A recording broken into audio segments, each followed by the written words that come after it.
ज्ञान वाटिका में आप सभी का स्वागत है। आज के लेक्चर में हम लोग डिस्कस करने जा रहे हैं। आज का हमारा टॉपिक है इलेक्ट्रिक पोटेंशियल। इलेक्ट्रिक पोटेंशियल जो है इलेक्ट्रिसिटी के चैप्टर का ही एक पार्ट है और इस इलेक्ट्रिक पोटेंशियल को समझने से पहले हम लोग कुछ एग्जाम्पल्स को समझने का कोशिश करेंगे और उस एग्जाम्पल्स के बेसिस में फिर हम लोग समझेंगे कि व्हाट इज इलेक्ट्रिक पोटेंशियल। तो सबसे पहले हम एक एग्जाम्पल ले रहे हैं। एक इंक्लाइंड प्लेन है, that is an inclined plane, और इस इंक्लाइंड प्लेन के टॉप में एक बॉल रखा हुआ है। दूसरा केस इसका ले रहे हैं एक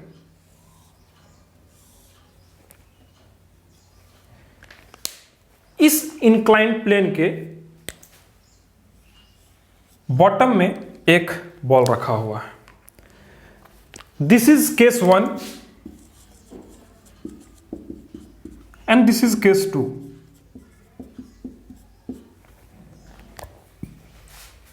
In this inclined plane, means in case 1, this is the lower level and this is the higher level. And in this case 2, this is the lower level and this is the higher level. Lower level means low potential. Higher level means high potential. जैसे जैसे हम लोग height में बढ़ते हैं, potential जो है increase करता जाता है। तो यहां पर देख रहे हैं कि बॉल जो है एक हाई पोटेंशियल में है और यहां पर हम लोग देख रहे हैं कि ये बॉल जो है वो लो पोटेंशियल में है। तो इस बॉल को अगर यहां से हम रिलीज करते हैं, छोड़ते हैं, तो ये बॉल जो है अपने आप नीचे की ओर आ जाएगा और वो लोअर पोटेंशियल में चला जाएगा।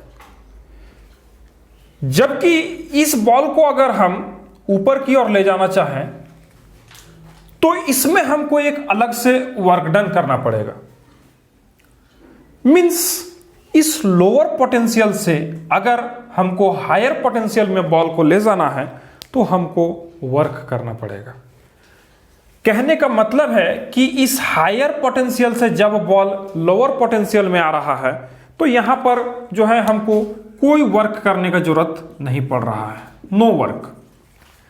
लेकिन जब हम इसी बॉल को एक लोअर पोटेंशियल से हायर पोटेंशियल की ओर ले जा रहे हैं तो हमको वहां एक वर्क करना पड़ रहा है।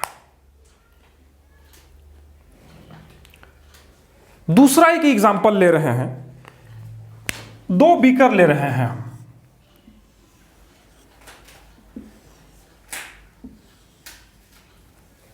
दो बीकर ले रहे हैं और इन दोनों बीकर्स में जो है हम पानी डाल रहे हैं।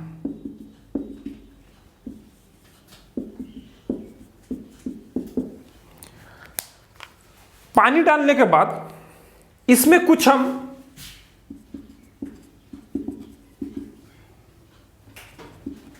ये जो है किशमिश है, किशमिश है और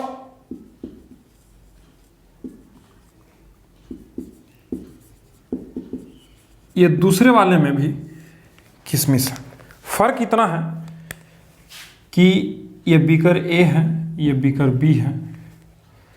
किशमिश को हम डालें पानी में तो शुरू में जो किशमिश है वो सिकुड़ा हुआ है, छोटा छोटा है।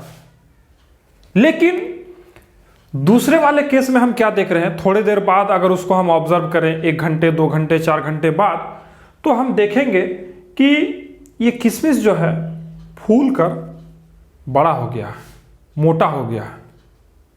तो इस एग्जाम्पल से हम लोग देख रहे हैं कि ये किशमिश जो है वो श्रिंक्ड है, छोटा है पहले वाले केस में, और दूसरे वाले केस में क्या हो रहा है, कुछ घंटों बाद ये किशमिश जो है फूल कर बड़ा हो जा रहा है, मोटा हो जा रहा है। तो ऐसा क्यों हो रहा है? ये किशमिश इसमें छोटा है, इसमें बड़ा हो जा रहा है, ऐसा क्यों हो रहा है? What is the cause behind this? तो उसके पीछे का रीजन ये है कि ये जो है यहां पर जो वाटर का डेंसिटी है वो मैक्सिमम है, लेकिन ये जो किशमिश के अंदर जो वाटर का डेंसिटी है वो बहुत कम है।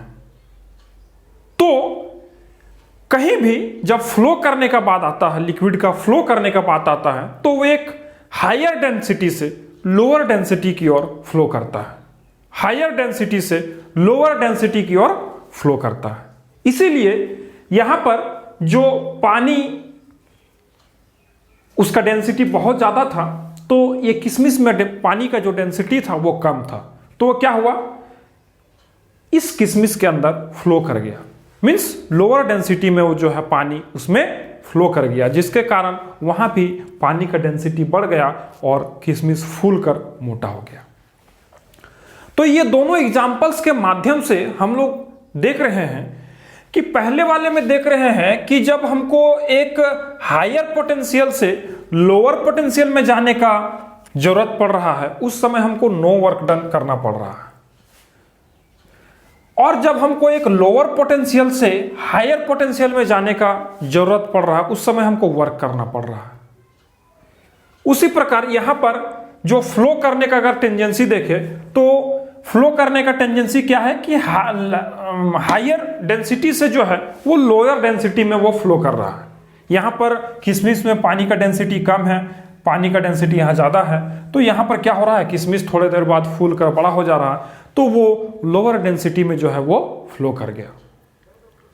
अब जो है हम लोग ये दोनों एग्जांपल्स के माध्यम से इलेक्ट्रिक पोटेंशियल को समझने का कोशिश करेंगे। आइए देखते हैं इलेक्ट्रिक पोटेंशियल। अब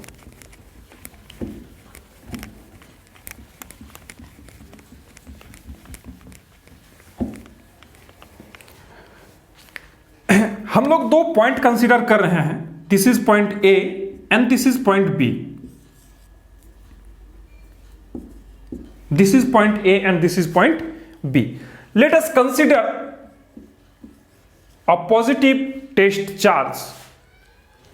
That test charge is at point infinity. We don't know what is the distance between this test charge and these 2 points. So we consider that this point is at infinity in reference to A and B. A और B के reference में ये point जो है वो point charge, test charge उसको भी हम लोग बोल सकते हैं, तो वो जो है वो इंफिनिटी में है। अब इस टेस्ट चार्ज को अगर हमको इस पॉइंट ए में लाना है तो हमको क्या करना होगा, वर्क डन करना होगा। हमको क्या करना होगा, वर्क डन करना होगा। तो वो वर्क डन किस पर डिपेंड होगा, वो वर्क डन जो है वो किस पर डिपेंड होगा, तो वर्क डन जो है इस चार्ज पे डिपेंड होगा। अमाउंट ऑफ चार्ज जितना ज्यादा होगा हमको उतना ही ज्यादा वर्क डन करना पड़ेगा। इसको अगर हम लोग दूसरे तरीके से समझने का कोशिश करें तो इस चार्ज को थोड़ी देर के लिए हम लोग भूल जाते हैं। मान लेते हैं कि इस चार्ज के जगह में कोई 10 केजी का कोई सामान है जिसका वजन 10 केजी है। अगर इस 10 केजी के सामान को हमको इस पॉइंट से इस पॉइंट ए में ले आना होगा तो हमको मेहनत करना पड़ेगा, हमको वर्क करना पड़ेगा। अच्छा, अगर हम इस 10 केजी वाले सामान को 10 केजी ना बोलकर 20 केजी बोलते हैं, थोड़ी देर के लिए इसको बोलते हैं कि ये 20 केजी का कोई सामान है। अच्छा, अगर ये 20 केजी का सामान होगा तो इस पॉइंट से इस पॉइंट ए तक ले आने में हमको और ज्यादा मेहनत करना पड़ेगा, और ज्यादा वर्क करना पड़ेगा। मीन्स हम लोग ऑब्जर्व कर रहे हैं कि जैसे जैसे यहां पर अमाउंट बढ़ रहा है वर्क डन का भी अमाउंट बढ़ रहा है। मीन्स वहां 10 केजी का सामान है तो हमको वर्क डन करना पड़ रहा है, अगर 20 केजी का है तो उससे ज्यादा वर्क डन करना पड़ रहा है। उसी प्रकार अगर एक चार्ज को हम लोग एक पॉइंट से दूसरे पॉइंट में ले आ रहे हैं तो वहां का भी जो वर्क डन होगा वो डिपेंड करेगा किस पर, चार्ज पर, अमाउंट ऑफ चार्ज पे। अगर ये 1 कूलम का चार्ज होगा तो हमको वर्क डन करना पड़ेगा जो भी। अगर यहां पर 10 कूलम का चार्ज होगा तो उससे ज्यादा वर्क डन करना पड़ेगा। अगर मान लीजिए यहां पर 100 कूलम चार्ज है तो उससे भी ज्यादा वर्क डन हमको करना पड़ेगा। Means electric potential is what the work done, electric potential is what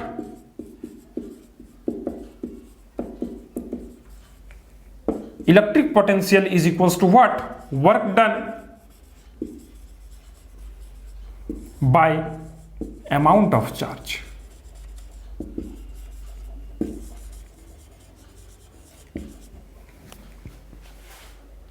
means work done जितना हमको करना पड़ रहा है और जो चार्ज का अमाउंट है वही हमको इलेक्ट्रिक पोटेंशियल देगा। सिंपली हम लोग इलेक्ट्रिक पोटेंशियल को लिख सकते हैं कि this is EP for electric potential W by Q, this W for work done and Q for amount of charge. Electric potential can be expressed as what? Work done by charge. Simply we can define electric potential is what? The electric potential